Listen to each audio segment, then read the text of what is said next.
Pastor Tunde Bakare at it again. He has now come out to say EFCC and ICPC does not have what it takes to end corruption in Nigeria. The reason is because a corrupt entity cannot set up investigation for corruption. How will it happen? It's not possible. A house divided against itself cannot stand. Dog not a chop dog, pot not a call kettle black. Now be this one. So this guy has come out, or this pastor has come out to say that whatever ICPC and EFCC is doing is just a jamboree. It's not going to produce result, because who are the people in EFCC? Who are the people in government setting them up to investigate? And who are the people that have been investigated? They are all the same. They are all the same. Men of the same club. So nothing.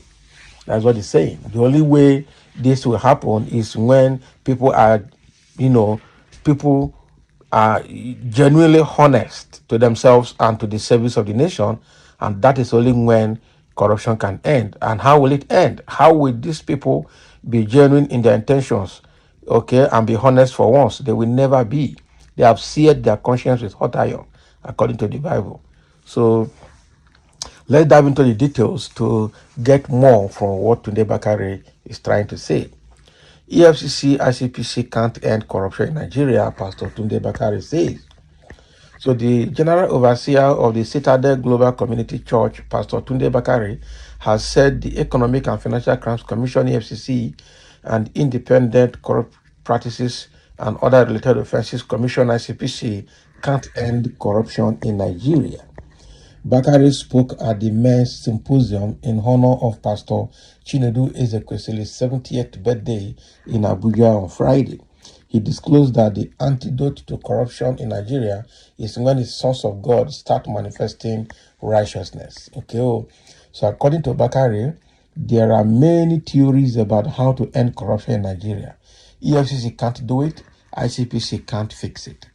The antidote to corruption is only one thing: the manifestation of the sons of God under righteous authority.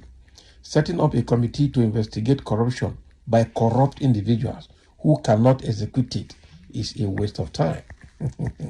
So Bakare called for a return to God's original purpose across various spheres of influence, including families, businesses, and national governance. Wow. So Bakare has not come out to say that whatever they're doing, setting up committees by corrupt individuals to investigate corruption is not going to work. It's exercising futility. They can't fix it.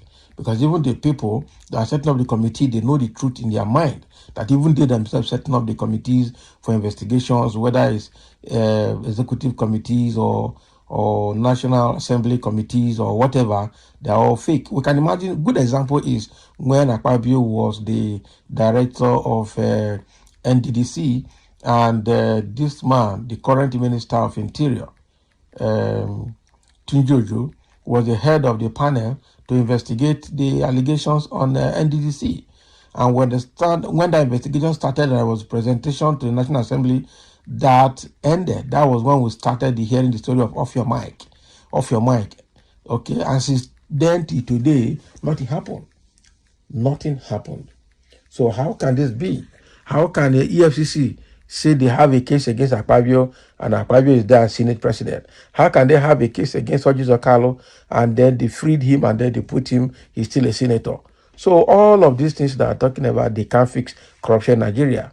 And some people will even say that the president himself, are you sure his hands are even clean? Ranging from all his activities as a governor and ex-governor of Lagos State to 2019 Bullion Van movement and to all of these issues around his personality, his education, and his business and everything. Who is clean among them? It's not possible. It's not possible. So Tunde Bakare, to some extent, could be right that EFCC and ICPC can't end it. Is it today? When Obasanjo was there, that was when the EFCC was set up with what is his name, the current NSA, Nuhu Ribadu, as the first chairman of EFCC. And what did they do with all the gra? What have they achieved? Nothing. Corruption is still at the peak and is still climbing.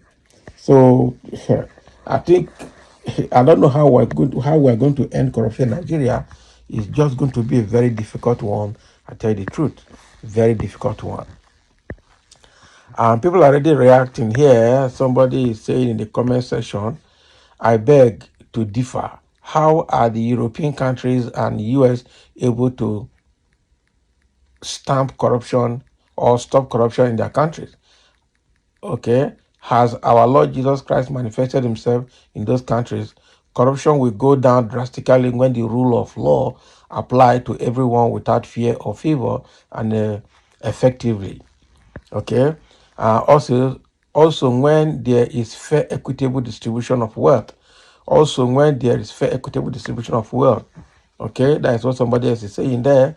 Corruption cannot go when the head is corrupt. How do you think corruption will end? Now I am a corruption leader, and I'm asking people to investigate another corrupt person. It can't work everywhere. There is corrupt. There anywhere there's corruption. Okay, so any person that is not corrupt cannot work with them. Tell them that is it. So the truth is, what Bakare is saying is correct. Okay, corruption will only go when people are honest with the rule of law, when people are honest with constitutional reviews, when people are honest with constitutional amendments, when people are honest with the treasures or national treasuries at their disposal. So it's everything will still boil back. Rule of law without honesty will not work. So when the people that are making the law and the people breaking the law, how do you expect it to work? So to a large extent, yes, Tunde Bakare is correct. The current system cannot remove corruption because it's already a corrupt system on a corrupt foundation. And somebody say, can the pastors wipe out corruption from their churches? Of course, we understand that even in some churches, corruption is still there. So corruption is already an integral part of our society, whether in the church or in the mosque or in the government or in businesses or in the societies or everywhere. Yes. And somebody saying the pastors are the most corrupt because the political system has crept into the church where people celebrate wealth without asking the source. That is the big thing that has happened. The only antidote is capital punishment. We don't have sons of righteousness in Nigeria. They are all devils. All those who have been stealing, are they not Christians or Muslims? They are. So the question is, who is going to implement the capital punishment? The person making the law, the person implementing the law, and the person overseeing the law, they are all the same and they are all corrupt. So if you want to start with capital punishment, it will start with the people that are making the laws. Look at what the senators are doing, sharing the national treasuries among themselves. So it's not going to work. It's not going to work. Somebody saying only home-baked revolution, okay, involving even the die-hard tribalist can delete corruption from our collective psyche. Exactly, but how will that happen? It's going to be very difficult for it to happen. Somebody said they are not there to fight corruption in the first place, but to be used as a weapon against opponents. That is Efcc and Icpc. That is the truth. Since it started, they have been using it to witch hunt political opponents, not really to fight out corruption. Because each time there's a change of government, you see the kind of corruption that will take place. Even as the Efcc is trying to form Jamboree now, the corruption going on under this government is terrible. When Buhari was there for 8 years, corruption that went under Buhari was terrible, and Efcc and Icpc were still chasing shadows. So it is not going to work. Let's stop it. I think that is why some people are saying the best thing that will happen is to have a honest military system that will take over this country, reform our constitution, reform the government, just like what is happening in Mali, Burkina Faso, and Niger Republic, before coming back again to another republic, okay, to another democratic republic. Without that, if we continue with this current republic and the system we have now, far, nobody is going to get it right.